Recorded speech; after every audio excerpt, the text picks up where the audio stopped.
¿qué tal? Muy buenas noches. Gracias por acompañarnos. Estamos listos para poder trasladarle así los temas que tenemos en esta noche. Sin duda alguna, lo que está pasando en El Salvador sigue llamando la atención porque ya hay algunos pronunciamientos formales que se hacen sobre ciertas medidas que lo vamos a analizar aquí con Julio Talamonti. Hola, Julio, buenas noches. Muy buenas noches, Sandy. Me da mucho gusto saludarte a ti. Por supuesto que es un alto honor hacerlo a usted también allá en casa. Seguiremos hablando de otros temas. Ya la UNICEF hoy sí ha puesto una situación importante.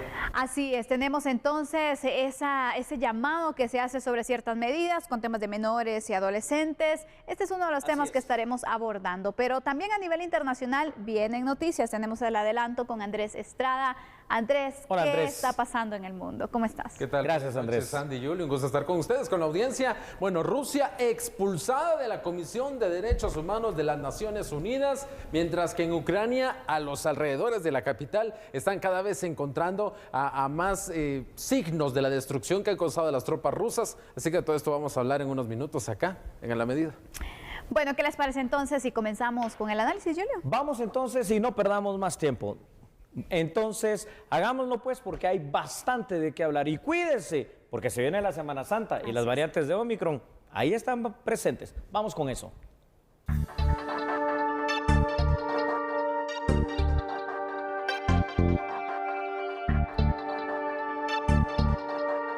La subvariante de Omicron BA.2 fue detectada en 4 guatemaltecos que reportaron antecedentes de viaje hacia Estados Unidos y México.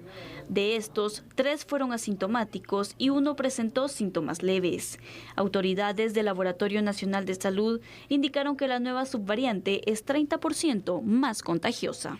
Local, estamos viendo los beneficios de la vigilancia genómica y en ese sentido, estamos detectando los primeros 4 casos de gente que regresaba del país. O sea, esto quiere decir que es gente que tenía antecedentes de estar en lugares donde ya esta variante prevalece, es muy frecuente, y que estamos registrando probablemente ahorita el ingreso de esta variante o subvariante, será en este caso, ¿verdad?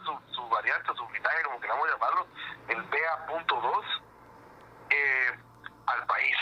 Sí, entonces eso es lo importante acá y eso nos tiene que dar un mensaje a todos nosotros como ciudadanos, ¿verdad? Que tenemos que cuidarnos y vacunarnos. El último informe de secuenciación genómica detalla que ante el ingreso de esta nueva subvariante, los casos de COVID-19 podrían incrementar, por lo que hacen un llamado a continuar respetando las medidas de prevención.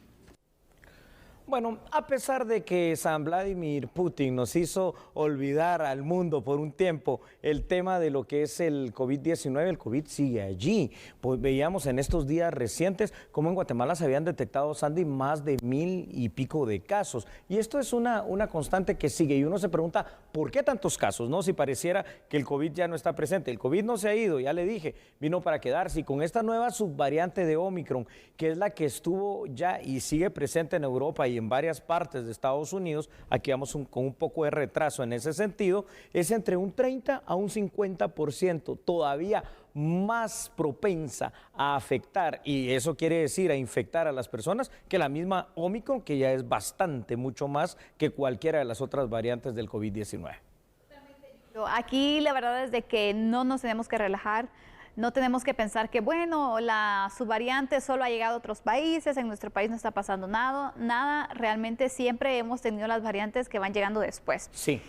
Que, por ejemplo, en otros países como parte de Europa, Estados Unidos, se tienen entonces estos repuntes, incluso las olas de contagios llegan, primero se registran allá primero, porque ha ido entonces el avance. Recordemos, el virus sigue migrando entonces entre las personas y allí que tiene el mayor también número de turistas, de ese tránsito de personas, por eso es uno de los motivos que se da entonces antes esta situación, pero siempre llega a Guatemala. Siempre las variantes las hemos tenido aquí, Julio, se han registrado con unas semanas o unos meses después que va a Estados Unidos, por ejemplo, pero viene y esto nos hace recordar que las medidas las tenemos que seguir tomando, que nos tenemos que seguir cuidando y sobre todo nos tenemos que vacunar. A eso voy con el tema de la vacunación. Hemos hablado tanto de la vacunación que ahora en estas últimas semanas, que no lo hemos hecho por los otros temas de coyuntura de la medida, me he podido dar cuenta de algunas cuestiones. Pareciera ser todavía que no necesariamente muchas municipalidades han tomado el papel protagónico que les hemos pedido y que hemos hablado tanto acá. El Ministerio de Salud sigue haciendo su esfuerzo, pero resulta que apareció un aliado bastante fuerte, te diría yo, del Ministerio de Salud, y es lo que miramos ahora pues en todo el país, sobre todo en el interior de la República, haciendo esta labor del llamado a la vacunación, sobre todo en adultos, pero más que todo en niños de 6 a 11 años, hasta con acciones como del perifoneo, acciones de llevar a soldados, estoy hablando del ejército, vestidos de Capitán América para traer a los niños, y acciones de tener allí a varias de sus brigadas y cuarteles abiertos para la vacunación. Y entonces uno dice, bueno, qué bueno por el ejército, siempre presente en todos estos problemas, pero ¿y las otras instancias de las cuales hablamos? El protagonismo de los alcaldes que tienen que tener, de las corporaciones municipales, y una labor más fuerte, informativa por parte del Ministerio de Salud. Bueno, es que ya no vemos eso, ¿no? Ya ni siquiera declaraciones de las autoridades de salud estamos viendo. No, la verdad es de que es de retomar el tema, Julio. Aparte de eso, no solamente es, bueno, se viene la Semana Santa, se va a dar repunte y ya. No, ¿qué acciones se van a implementar? Es decir, ¿cómo es que se va a activar también la prevención? ¿Cómo se va a activar? Si ya se sabe que los lugares turísticos, como las playas, por ejemplo, que va a ser uno de los lugares más concurridos durante esta Semana Santa probablemente, por las condiciones climáticas, también que lo ameritan. Bueno, ¿qué plan se va a tomar allá? Es decir, ¿se va a aprovechar esa afluencia de personas? Uno, para poder concientizar sobre las medidas de prevención. Dos, para poder incluso hacer los hisopados, Julio, las unidades móviles y la vacunación en esos lugares. Aprovechar entonces que van a estar estas personas reunidas, que va a tener la gran cantidad también de personas para tener un mayor impacto. O sea, ¿cuál es el plan también que tienen las autoridades de salud en esta Semana Santa? Exactamente, porque hemos visto que pasamos del esquema que era primera dosis, segunda dosis, al refuerzo, ¿no? De la tercera dosis. Y ahora ya estamos hablando precisamente de esa cuarta dosis, que aquí hay que ser bien claros en una cosa, y lo dijimos desde el principio, sin ser adivinos ni mucho menos. No hablemos de cuarta, quinta y sexta dosis. Va a ser una vacuna permanente como en otras enfermedades, como la influenza, por ejemplo, que es una vez al año. Esto tenemos que tenerlo bien claro. O va a ser una vacuna de aquellas que ya van a ser parte del esquema propio de vacunación de los infantes cuando apenas son pequeñitos, ¿no? Ese es el futuro de la vacunación en el COVID-19. Pero si no fuese por estas otras instituciones, sobre todo como la que yo estaba hablando, de hecho, donde yo me he ido a vacunar, que ha sido en el Parque Eric Barrondo, lo que yo veo ahí es personal del ejército, digo yo, pero no debería ser más que todo personal de salud el más preocupado en este sentido, como sea, no importa. La cuestión es que nos vacunemos todos, pero hay que llamar al resto de la población a vacunarse. Así es, Julio, a aprovechar. Mira, está el sistema de prevención de Semana Santa, el SINAPRESE. ¿De qué manera también salud, porque salud también está entonces involucrado? Bueno, ¿cómo es que se va a aprovechar las distintas brigadas, los distintos campamentos del SINAPRESE para poder entonces también establecer puestos de vacunación, por ejemplo? Entonces, pasan las personas, no solo se les informa que tengan cuidado, sino bueno, mire, usted ya se vacunó, quiere aprovechar a vacunarse.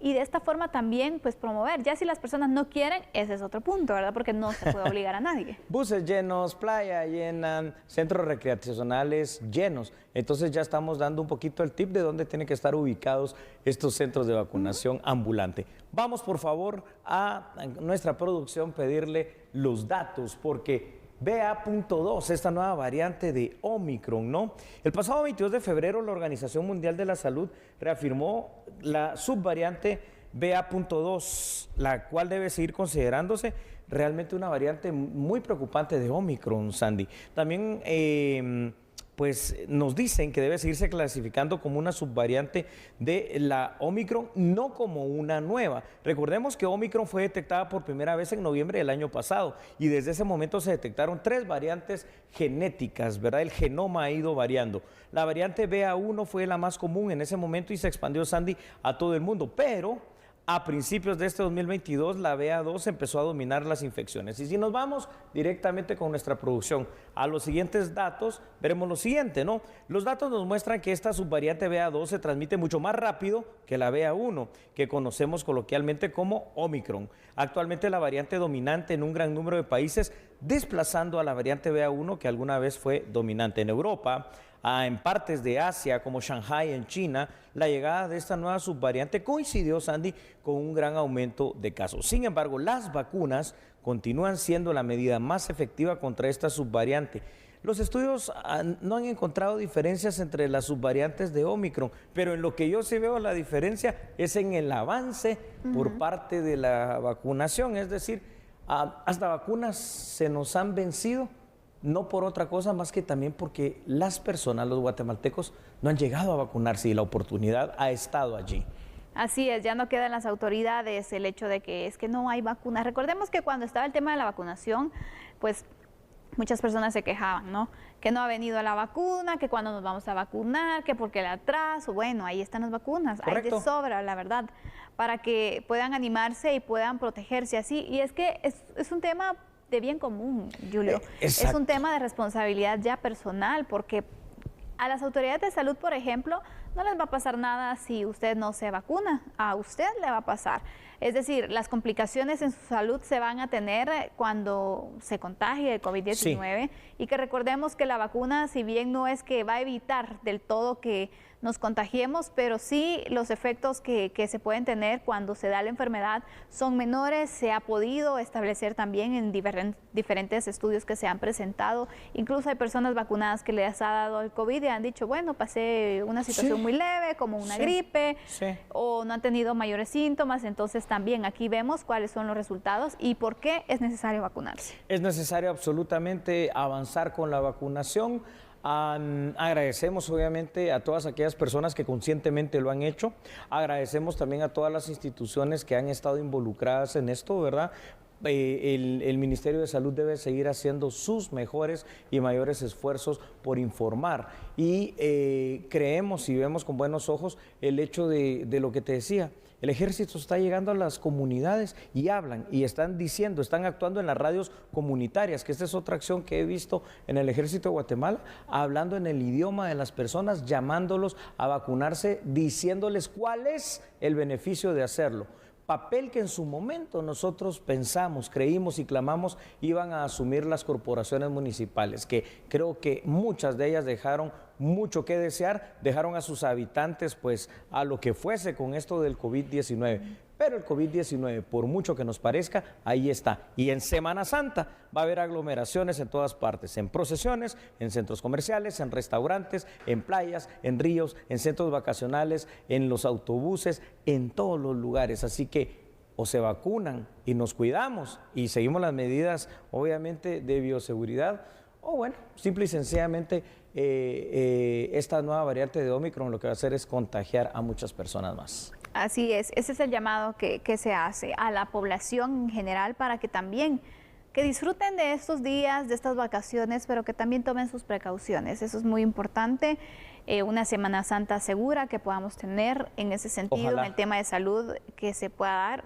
Recuerde, tome sus precauciones y a las autoridades de salud también para que puedan fortalecer así sus planes y puedan aprovechar esta oportunidad que van a tener de contar con varias personas, ¿no? Que estén entonces en estos puntos para que ustedes puedan realizar las acciones necesarias en prevenir y hacer el llamado también a la prevención del COVID-19 y sobre todo promover también la vacunación en estas fechas. Va a ser muy importante, de hecho en la capital van a tener habilitados en la Semana Santa varios centros de vacunación también, Julio, que va a ser importante que usted, es correcto, Sandy. Si deciden, no, yo no voy a salir, mejor me quedo en casa, porque hay quienes deciden quedarse en la ciudad, ¿no? Entonces, que aprovechen también, porque van a tener espacio para vacunarse. Y los niños, ya lo saben, ¿no? Los niños desde los 6 hasta los 11 años pueden vacunarse inclusive, entonces, y no digamos en siguientes edades, no hay excusa. No hay pretexto, es una de las mejores formas de prevención hagámoslo definitivamente, Sandy. Bueno, pues ahí está el llamado que hacemos en A la Medida, y después de bastantes días de no hablar de lo que es el COVID-19, le decimos que está presente aquí esta subvariante de Omicron. Mientras tanto, nosotros a través de Sandy Monroy en A la Medida continuamos con la información. Así es, Julio, porque hemos hablado entonces de lo importante de la vacunación. Ya se tiene pues un porcentaje alto de personas que han aplicado el esquema completo, un porcentaje pues todavía esperanzador de que la gente pueda vacunarse en la tercera dosis. Se habla ahora de una cuarta dosis de la vacuna contra el COVID-19. De hecho, en los próximos días el Ministerio de Salud va a publicar los procedimientos para la aplicación. El Ministerio de Salud Pública y Asistencia Social espera que antes del lunes sean publicadas las normas para la aplicación de la cuarta dosis contra la COVID-19. Así lo afirmó el viceministro de Atención Primaria, Edwin Montúfar.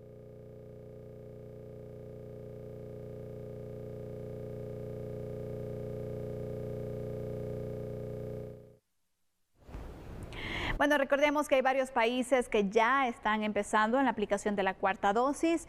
Veremos entonces cómo le va a Guatemala, porque la tercera todavía es un gran reto y ahora que iniciará la cuarta, veremos entonces cuántos guatemaltecos cumplen y se protegen de esta forma contra el COVID-19. Vamos a una pausa, regresamos enseguida con nuestro segundo análisis respecto a UNICEF y una oposición que tiene con una de las medidas que ha tomado El Salvador. Así es, así que, bueno, se opone UNICEF. No cambie, por favor, regresamos en instantes y recuerde que somos A la Medida.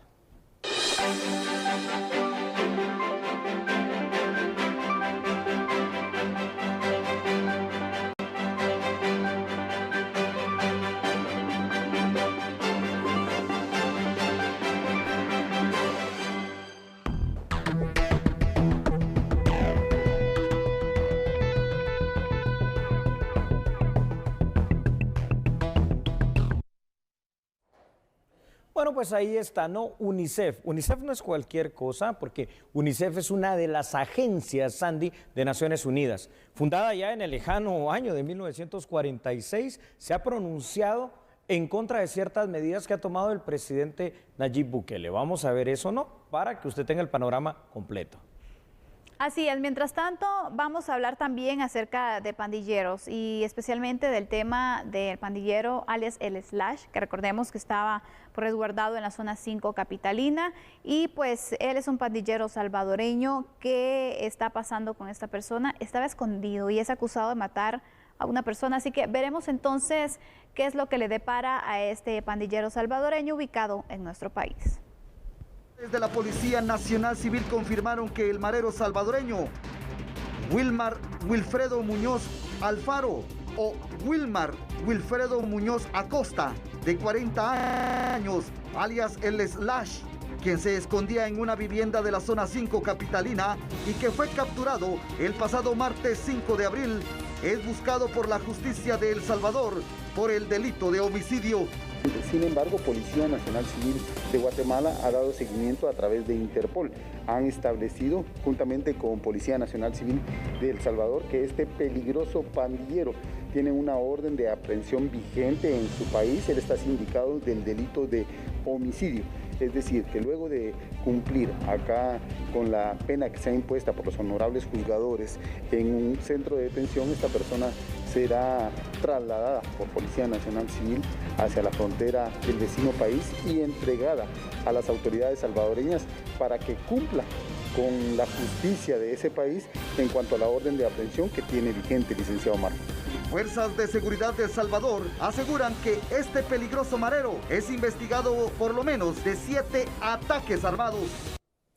Bueno, pues precisamente hablando del tema de las pandillas, dura la represión del presidente Nayib Bukele en contra de las pandillas en El Salvador, Sandy, eso es innegable. Por supuesto ha habido pronunciamientos y ahora estamos hablando de uno muy concreto, la agencia UNICEF de Naciones Unidas, que dice que no está de acuerdo en que pasen algunas situaciones. Por ejemplo, lo que habla el presidente Nayib Bukele, analicémoslo. a pandilleros que lleguen, por ejemplo, de 10 a 12 años, que puedan ser juzgados hasta con 10 años de privación de libertad si han matado personas, es decir, si se han dedicado al sicariato. Y a partir de los 16 años, que les sea impuesta una pena de hasta 20 años de privación de libertad, como si fueran los menores. Entonces, ahora dice UNICEF, no estamos de acuerdo con esto. Habrá que ver quién tiene la razón, pero habría que ver también si los personeros de UNICEF conocen el contexto de inseguridad que vivimos en Honduras, en El Salvador y en Guatemala. Y si ellos se sienten allá en donde estén amenazados por el tema de lo que hacen las pandillas, por la extorsión, por el robo, por el sicariato. Porque hablar de lejos es una cosa, convivir con las pandillas, esto es otra situación. Totalmente de acuerdo, Julio, porque mira, en Guatemala se ha planteado el tema de modificar también nuestra legislación para que a partir de los 14 años se pueda sancionar como un adulto a un menor de edad que esté involucrado en temas relacionados con, por ejemplo, los asesinatos, y temas específicos, eso es. ¿no? ¿Por qué? Porque muchos de estos menores son utilizados por los grupos delincuenciales por esos beneficios que tienen, ¿no? El hecho que son inimputables y de esa forma entonces los involucran, bueno, matas a alguien porque de todos modos a ti no te va a pasar nada y así. De esta manera entonces son utilizados. El punto aquí con El Salvador es que pues ellos han tomado las decisiones ya, han tomado las medidas y ahora está esta oposición entonces por parte de UNICEF. Sabemos la protección entonces a la niñez también, pero si no se endurecen las normas, Julio, también se va a seguir utilizando a la niñez y el punto aquí es que quienes los están utilizando y quienes les están dando aparentemente las ¿oportunidades de qué? De delinquir, son los pandilleros, son las estructuras criminales. Es correcto, es que aquí es donde podemos ver lo perverso, lo malvado, lo criminal de los líderes precisamente de estas estructuras denominadas maras o pandillas. ¿Por qué? Porque sabiendo precisamente esa situación que tú dices, que un menor de edad aquí en nuestros países es inimputable y que en todo caso es sancionado bajo otro régimen legal, que es el de la Ley de Protección Integral de la Niñez y Adolescencia, donde aunque haya matado a 20 personas, solo se le va a imponer un encierro, si queremos llamarlo de esta manera, de 6 años, bajo el sistema de la Secretaría de Bienestar Social, que hoy por hoy tampoco es garantía de que allí se vaya a reformar. ¿Por qué? Porque sigue funcionando el tema de la Secretaría de Bienestar Social con sus proyectos, el sistema penitenciario para adultos, pero los pandilleros siguen existiendo, o sea que las cosas no se están haciendo del todo bien también, que se estén controlando y que se estén rehabilitando. Aparte, tenemos que saber bien el contexto de las pandillas. Una vez tú entras a la pandilla, el salir de ella es prácticamente imposible, porque o te consideran ellos mismos un traidor y te matan, o la pandilla rival siempre te va a considerar eso, un enemigo al cual hay que matar. Entonces, yo creo que al final de cuentas, aunque las decisiones son duras, difíciles, y hay que poner sobre la balanza el tema ese de la minoría o no de edad, el presidente Bukele está tomando una decisión muy acertada. Totalmente, está tomando decisiones. Eso es lo mejor. Ese es el punto, porque sabemos que en nuestro país se habla del tema, se habla y se debería, que por el contexto, que esta es la propuesta, bla, bla, bla, pero al final no se logra concretar nada, ¿no? Entonces, también, mientras el país no le dé las oportunidades y garantías también a los menores de edad para que se puedan... Exactamente. Hay que ver de qué forma también se puede controlar esta situación, pero a la par de dar oportunidades y de dar también pues, el cumplimiento con esos derechos fundamentales para la niñez y adolescencia. No solo castigo, sino también rehabilitación. Entonces UNICEF y cualquier otra de estas agencias ahí tiene un buen trabajo para hacer. Ayudar a que niños que están en áreas, en zonas de peligro de incorporarse a las pandillas no lo hagan. Y esto es en coordinación directa con los gobiernos de nuestros estados. Pero los que ya están delinquiendo, bueno, eso ya es muy difícil. Vamos con los primeros datos que tenemos ahí preparados. Véalo por favor usted en pantalla. A ver, Sandy, UNICEF emitió un comunicado en el que le pide al gobierno de Nayib Bukele revisar las medidas que permitan el arresto y condena de menores de edad.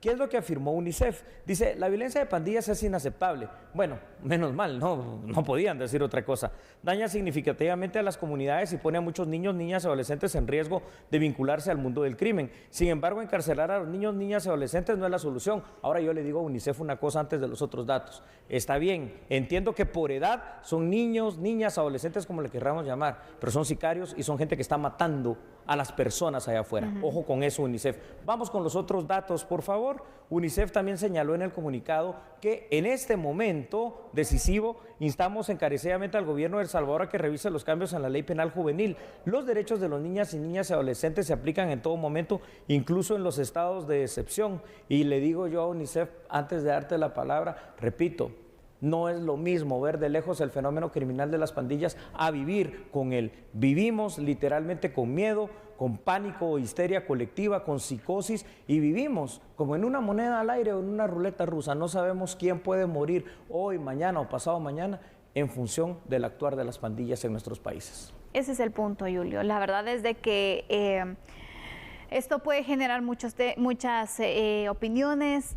Mira, el tema incluso del régimen de excepción que se da también en El Salvador causó también mucha polémica, claro. Muchos estaban en desacuerdo, lo Imagínate. Están, incluso se han pronunciado en contra de ciertas medidas que se han tomado, como por ejemplo el tema de la defensa que se le puede dar a las personas que sean detenidas y otros puntos también que se abarcan entonces dentro de esas restricciones. Pero el punto es, bueno, solamente de pronunciamientos no va a vivir un país, Yuri. Ni se va a encontrar seguridad con pronunciamientos. Yo puedo decir, miren, es que no estoy de acuerdo entonces que se puedan castigar a un niño, se pueda castigar a un adolescente. Sí, pero mis palabras, ¿van a cambiar algo? No. Y yo te digo algo, ya para que en este tema te voy a pedir que dejes tú la conclusión grande del mismo. Yo te digo algo, y se lo digo también por este medio a la UNICEF, por lo que está haciendo Nayib Bukele. Entre hacer algo y no hacer nada, es mejor hacer algo para brindarle al pueblo salvadoreño, guatemalteco, hondureño, donde sea, seguridad. Así estas medidas sean criticadas y sean duras, porque lo que no se puede permitir es que esa pena de muerte inversa se siga aplicando del delincuente al ciudadano. Aquí lo importante también va a ser establecer un plan en conjunto para que se pueda realizar un rescate de los niños y adolescentes que puedan estar involucrados en el delito, porque desde allí ya se les están de verdad negando varios derechos y aparte de esto se les deja vulnerables y listos para que el crimen organizado se aproveche de ellos y los utilicen para delinquir. Así que vamos concluyendo con este tema y vamos a hablar ahora de otros temas de carácter económico, Julio. Y es correcto, Sandy, porque ese carácter económico se transforma en transacciones sospechosas vinculadas a crímenes. Por ejemplo, el lavado de dinero. Saben lo siguiente, la Intendencia de Bancos ha dado a conocer el número de personas que en este primer trimestre ha podido detectar y que podrían muy seguramente estar relacionadas a actividades ilícitas, como por ejemplo el denominado lavado de dinero. Si usted quiere más información, con mucho gusto, ahora mismo la tiene aquí en A la Medida. La Intendencia de Verificación Especial IVE dio a conocer su informe sobre reportes de transacciones sospechosas RTS y del monto de dinero que podría estar vinculado a operaciones sospechosas o lavado de dinero.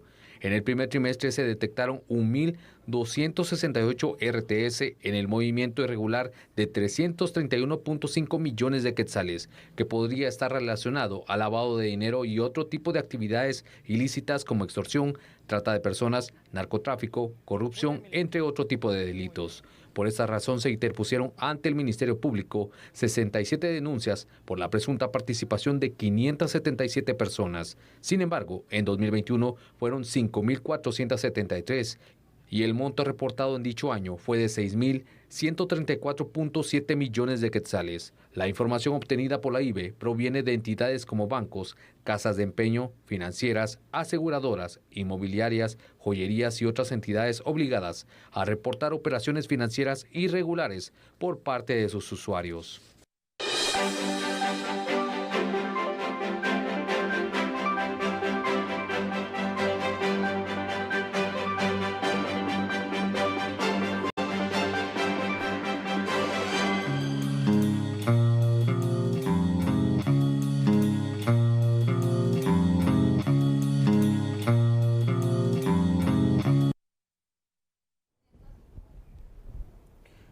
Bueno, esta es una situación, Sandy, bastante delicada. Chris Smith es diputado, es decir, es congresista, como le llaman los estadounidenses, del Partido Republicano. Y hoy hizo unas declaraciones que son verdaderamente fuertes. Dice que le preocupa la injerencia de su país a través de la embajada, sobre todo con un personaje, el ex embajador Todd Robinson, que sigue vinculado a Guatemala por los asuntos que tienen que ver con el tema de Latinoamérica, en cuanto a un proceso específicamente. ¿Y qué proceso es? El proceso de elección a fiscal general de la República. Dice que ha leído y ha recibido informes en los cuales ve con preocupación el actuar de la misma embajada de Estados Unidos aquí en Guatemala. Yo creo que si a él le preocupa, a nosotros debería preocuparnos mucho más que cualquiera se quiera meter en un proceso que es interno de Guatemala. La verdad que sí, Julio, y la verdad es de que estas ya son declaraciones fuertes, porque son directas también, y sería oportuno, uno, si se tiene algún tipo de información, de evidencia también, que se pueda pues hacer el traslado para que se investigue, ¿no? Porque el punto aquí es que lo que está diciendo es bastante serio. Y sinceramente es un tema que también se debería prestar la atención respectiva, porque una injerencia son palabras mayores en una institución tan importante que, recordemos, es la encargada de la investigación criminal. Y recordemos un poco el actuar de Todd Robinson, ¿no? Como embajador aquí en Guatemala, parte de aquel grupo de personas, por la cuestión fuera de lo que fuera en cuanto a que es obviamente un demócrata, el tema ideológico de querer implantar algunas situaciones que en su momento pues no se veían bien, como por ejemplo el estar impulsando, pero por parte de otros, es decir, de extranjeros, el hecho de que se haga una modificación constitucional. Yo no digo que no se haga, se puede hacer la reforma, y si quieren se puede hacer hasta una Asamblea Nacional Constituyente si es necesario cambiar la Constitución, pero es algo que le compete a Guatemala. Como también se veía mal en aquella época, tú recordarás, ya cuando Otto Pérez Molina estaba al final de su mandato. Hombre, es que en el Palacio Nacional de la Cultura aparecía en las conferencias de prensa Todd Robinson, cual si fuere verdaderamente el presidente guatemalteco, es decir, más empoderado que el mismo mandatario. Esto no es bueno, porque ¿qué pasaría si un embajador nuestro fuese a hacer eso a Washington? Lo expulsan. Pero mira, aquí también las autoridades deben de ponerse serios. Por supuesto. No permitirlo, porque tampoco es que a la fuerza, creo yo, que alguien se va a intrometer, que va a querer de esta forma pues estar tan activos. Empoderado. Exactamente. Entonces aquí Guatemala no tiene que perder esa independencia y sobre todo sus propias decisiones, ¿no? Desde aquí vamos. Y por eso te digo, es necesario que se pueda investigar, porque dejarlo ahí como que, sí lo dijeron, pero bueno, seguimos. No, hay que investigar y ver entonces si esta información que se ha dado es cierta, ¿no? Tomar medidas incluso, y si no, pues descartarlo también, porque podría pasar, ¿no? Si esto es así, yo creo que es perentorio. Y ya no sería tanta la obligación de Chris Smith como congresista norteamericano, sería una obligación del Estado guatemalteco el entrevistarse directamente con este diputado, ¿verdad? Con este congresista estadounidense, para decir y saber, bueno, cuál es la información que tiene, qué es lo que está sucediendo, y si es necesario, porque puede llegar que sea cierto y que sea necesario tomar alguna acción legal ya propio del derecho internacional privado o público, dependiendo de lo que haya sucedido exactamente, entonces emprender ese tipo de acciones. ¿Por qué? Porque si no, Guatemala va a seguir en la misma posición de que se deja maniatar por cualquiera que venga aquí a Guatemala a decir qué es lo que tenemos que hacer. Ya la época de la conquista pasó y tenemos que entender, y hemos estado hablando bastante del presidente Nayib Bukele en estos últimos días, y Bukele también en su momento puso un alto, un hasta allí al tema de la cooperación internacional y les dijo, sean nuestros amigos, pero nosotros vamos a decirles en qué nos tienen que apoyar y cooperar. Y lo mismo pasa en Guatemala. Así es. Pasa aquí. Sinceramente, sí. Mira, aquí se ha hablado mucho, incluso han habido movimientos que están entonces vigilantes del proceso de elección de fiscal general, porque se dice, bueno, no queremos que poderes oscuros puedan mandar y decidir en la elección, que sea una decisión que sea transparente, que sea al final pues una elección donde no existan estos poderes oscuros, que puedan intervenir y colocar a la persona que quieran. Bueno, en todos lados, los poderes oscuros que se mencionan pues están a nivel nacional e internacional, entonces esa es la vigilancia que se debe mantener en todos los ámbitos y con todos los actores. Y eso es lo que tenemos que entender, ¿no? Que se dio en aquella época de alta polarización aquí en Guatemala. Tom Robinson, Iván Velázquez, CICIG, todo ello, de que si estás con ellos eres bueno y si estás en contra de ellos eres malo. No, no es eso. Es decir, un proceso real, democrático, de vigilancia, de saber escoger con madurez a funcionarios para nuestras propias instituciones, conlleva a que de verdad por cuestiones de meritocracia, de academia, de experiencia y de honorabilidad y un montón de factores más, se pueda llegar a nombrar a este tipo de funcionarios, ¿no? Funcionarios de carrera, inclusive, que sería lo mejor. Pero no se trata de que porque te digan algunos que estos son los buenos y aquellos son los malos, así es. Porque eso depende de la panorama y de la perspectiva en la cual lo estés viendo. Eso solo denota una situación, que también ahí hay una ambición, que también ahí hay un interés, que también ahí hay una cuota de poder que quieren y que necesitan. ¿Para qué? Pues para intereses oscuros y espurios, como tú acabas de mencionar. Totalmente cierto, Julio. Vamos a ir con unos datos, ¿te parece? Vaya, me parece muy bien, Sandy, claro que sí, ahí los tenemos en pantalla. Veamos lo que dijo Chris Smith. Lo que dijo el congresista Smith es: los informes de nuestra embajada en Guatemala y su aparente intervención en la elección de fiscal general del país y la presión continua del embajador, ahora subsecretario Todd Robinson, en violación de la Convención de Viena sobre relaciones diplomáticas. También agregó lo siguiente, y esto en referencia directa a Consuelo Porras, la actual fiscal general. Dijo Chris Smith: Porras ha cooperado con respecto a nuestros esfuerzos antinarcóticos. Señaló que la Administración para el Control de Droga, DEA en inglés, la ha elogiado por ello. Bueno, entonces ahí está la información. Ya es obligación, diría yo, Sandy, que diplomáticamente se le pidiera precisamente, ahí sí que más información a Chris Smith sobre lo que él afirmó. Así es que en este es el punto, el seguimiento que se le van a dar a esas declaraciones, Julio, porque si no son informaciones que no están fundamentadas, y que también es irresponsable, porque tú no puedes venir y solo hablar por así, sino que tienes que, al final, si dices algo es porque tienes alguna prueba, es porque puedes, y eso se agradece también, ¿no? Cuando se da el indicio o la información que pueda iniciarse una investigación, pero que sea algo serio. Entonces, te digo, para mí se me hace también un tema muy delicado. Polémico, por supuesto, y que sin duda esperaría que las autoridades puedan darle seguimiento. Claro que sí, Sandy, porque cierro con esto en atención a lo que dices. Puede ser que Chris Smith diga la verdad, yo no digo que no, pero puede ser también que no sea toda la verdad o que no sea así. Que se investigue y que se sepa, y si hay injerencia de cualquier embajada, si es la estadounidense, pues también que los ciudadanos guatemaltecos podamos saberlo en su momento. Mientras tanto, nosotros aquí en La Medida le dejamos la reflexión y conclusión final, y Sandy Monroy tiene para todos ustedes más información. Por supuesto, Julio, porque hablemos de temas económicos y comerciales. Este año se cumplen 10 años de la suscripción del acuerdo comercial entre Centroamérica y la Unión Europea. Sin embargo, todavía hay varias oportunidades que pueden aprovecharse en la región.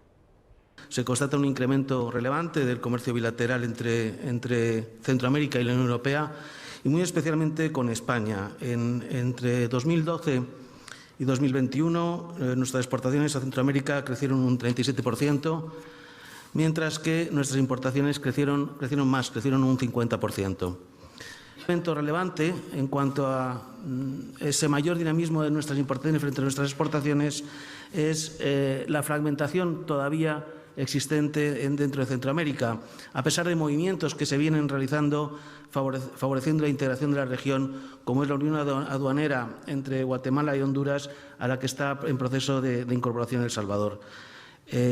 Todo proceso de integración será muy positivo para los países de la región y será también muy positivo para relaciones comerciales con España y con la Unión Europea. Hay también sectores de oportunidad para nuestras empresas a medida que el tejido industrial de Centroamérica progresa, como puede ser la maquinaria textil. España es el principal inversor europeo en Guatemala y tiene una inversión acumulada que supera los 1.000 millones de dólares. Pues bueno, durante este año 2022 suman ya 14 personas que han sido capturadas con fines de extradición hacia los Estados Unidos de América. Y aquí usted, en La Medida, tiene la información. Arnoldo de León Alarcón, alias El Tobe, fue capturado en un operativo realizado por agentes antinarcóticos de la Policía Nacional Civil en el municipio de Ocó, San Marcos. De León Alarcón tiene una orden de captura con fines de extradición a los Estados Unidos por los delitos de asociación ilícita, manufactura y distribución de 5 kilogramos o más de una mezcla y sustancia conteniendo una cantidad detectable de cocaína. Alias El Tobe deberá enfrentar a la Corte Distrital de los Estados Unidos para el Distrito Este de Texas. El Ministerio Público destaca que como parte de las pesquisas se identificó que De León Alarcón era el enlace directo con el cártel mexicano Jalisco Nueva Generación, con quienes desde el año 2010 hasta junio del 2021 traficaron varias toneladas de cocaína a los Estados Unidos.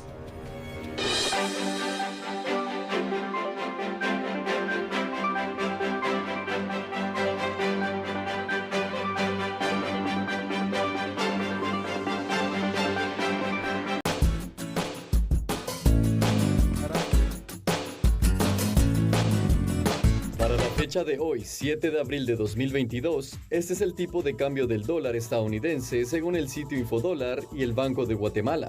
Compra, 7 quetzales con 50 centavos. Venta, 7 quetzales con 79 centavos. Revisamos ahora el tipo de cambio del euro, la moneda vigente en Europa. Para este 7 de abril, según el sitio Infodólar, compra, 7 quetzales con 88 centavos. Venta, 9 quetzales con 55 centavos.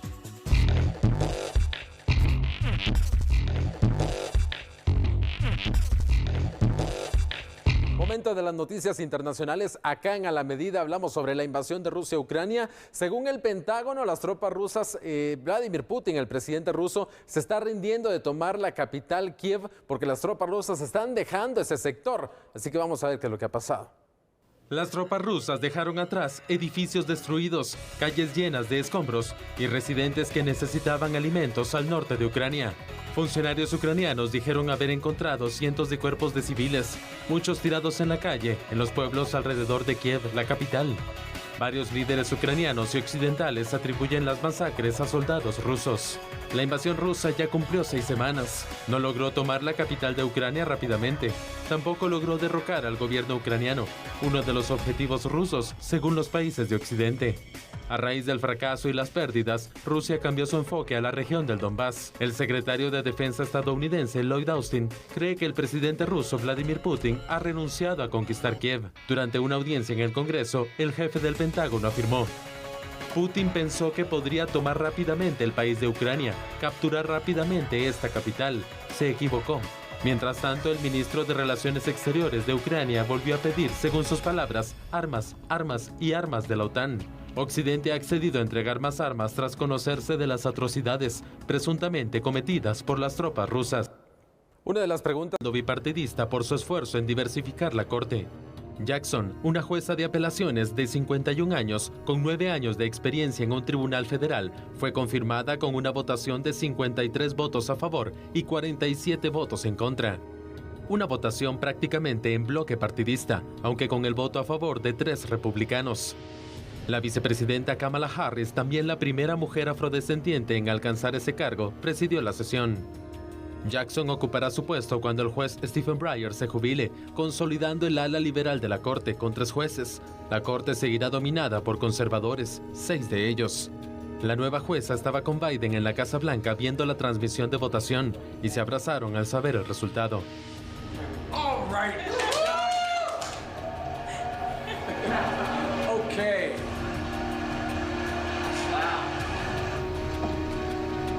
3 votos republicanos que le dieron a Biden entonces que puede haber nominado a esta jueza, pero ojo, porque la Corte Suprema de Estados Unidos sigue siendo conservadora, 6 jueces conservadores, 3 jueces liberales. Sandy, Julio, hay preguntas porque Nancy Pelosi dio positivo a COVID-19 y hace unos días tuvo un evento donde ella no usó mascarilla y Joe Biden no usó mascarilla y estuvieron cerca. Así que podríamos ver algún anuncio próximamente de que Biden tiene COVID-19, pero podría ser. Lo confirmado es que Pelosi tiene COVID-19.